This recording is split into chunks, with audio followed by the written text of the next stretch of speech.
సమస్యలను పరిష్కరించాలంటూ అంగన్వాడీ కార్యకర్తలు ఆందోళనకు దిగుతున్నారు. వారి మీద మీ అభిప్రాయం చెప్పండి. అందరికి నమస్కారం. ఈ అంగన్వాడీ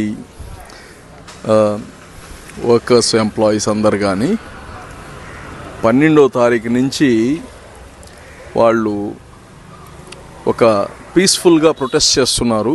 వాళ్ళకి రావాల్సిన హక్కులు అడుగుతున్నారు. దానికి ప్రభుత్వము ఇస్తుందో ఈదో పక్కన పెట్టేస్తే వాళ్ళపైన లాఠీ చార్జ్, వాళ్ళకి హౌస్ అరెస్టులు, వాళ్ళపైన కేసులు, అంటే కనీసం స్వేచ్ఛ లేకుండా ఎవరైతే ఈ ప్రభుత్వానికి సమాజం కోసం పనిచేస్తున్నారో వాళ్ళకి ఏమైనా ఇబ్బంది జరిగితే వాళ్ళు నిరసన కానీ చేసుకునే పరిస్థితి లేకుండా చేస్తున్నారు. ఒక పక్క జగన్మోహన్ రెడ్డి నేను వీళ్ళందరికీ మేనమావ అంటాడు, పక్షపాతి అంటారు, మహిళా పక్షపాతి అంటాడు. ఈరోజు ఘోరము. వాళ్ళు ఏమడుగుతున్నారు? అన్ని రేట్లు పెరిగిపోయి ఉన్నాయి.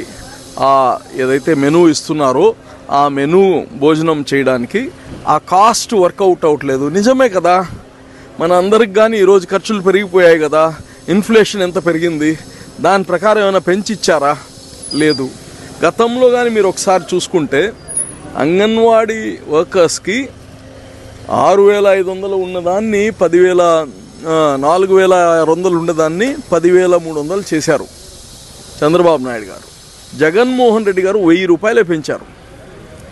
వాళ్ళు అడుగుతున్నారు. పక్క రాష్ట్రాల్లో ఈరోజు తెలంగాణలో మనకన్నా 4,000 ఎక్కువ ఉంది.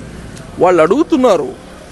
మీరు వాళ్ళు అడుగుతున్న పక్కదాన్ని ఎవరు కానీ పక్కన ఒక వస్తువుకి ఇంత రేటు ఉంటే మనం అడగమా? బేరం ఆడమా?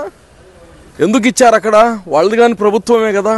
సాలట్లేదు, వీళ్ళకి ఇచ్చేది కరెక్ట్ కాదని రివ్యూ చేశారు, అనలైజ్ చేశారు. ఖర్చులు పెరిగి ఉన్నాయి కాబట్టి ఇంత ఇవ్వాలని ఇచ్చారు.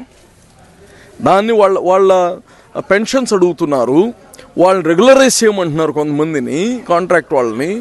ఇవన్నీ అడిగిన దానికి మీరు ఒక లాఠీలతో కొట్టేసి చేయడం కరెక్ట్ కాదు. తెలుగుదేశం పార్టీ వీళ్ళందరితో ఎప్పటి నుంచో సానుకూలంగా ఉన్నింది. ఈ అంగన్వాడీ వర్కర్స్, వీళ్ళ హెల్పర్స్ అందరిపైన కానీ చంద్రబాబు గారికి అదొక ప్రత్యేకమైన వాళ్ళపైన సింపతి ఉంది. వాళ్ళపైన ఈ జరుగుతుండే అన్నిటికీ తెలుగుదేశం అన్ని దగ్గరలో కానీ మద్దతు ఇస్తున్నాము. రేపు ప్రభుత్వం వస్తే వీళ్ళకి న్యాయబద్ధంగా ఏమేం చేయాలో అవన్నీ కానీ చంద్రబాబు గారు చేస్తారు. అంగన్వాడీ తాళాలు కూడా పగలగొట్టడం జరిగింది సార్. అన్ని రకాలుగా వాళ్ళ ఇంట్లో ఇంచే రానిట్లేదు. అంగన్వాడీ సెంటర్ ఎవరిది? ప్రభుత్వంది పగలగొట్టుకుంటారు వాళ్ళ ప్రజల్లో ఆస్తుల్ని ధ్వంసం చేసిన వాళ్ళు. దానికి పెద్ద సమస్య ఉంది వాళ్ళకి ఏది దేనికి అడ్డం లేదు.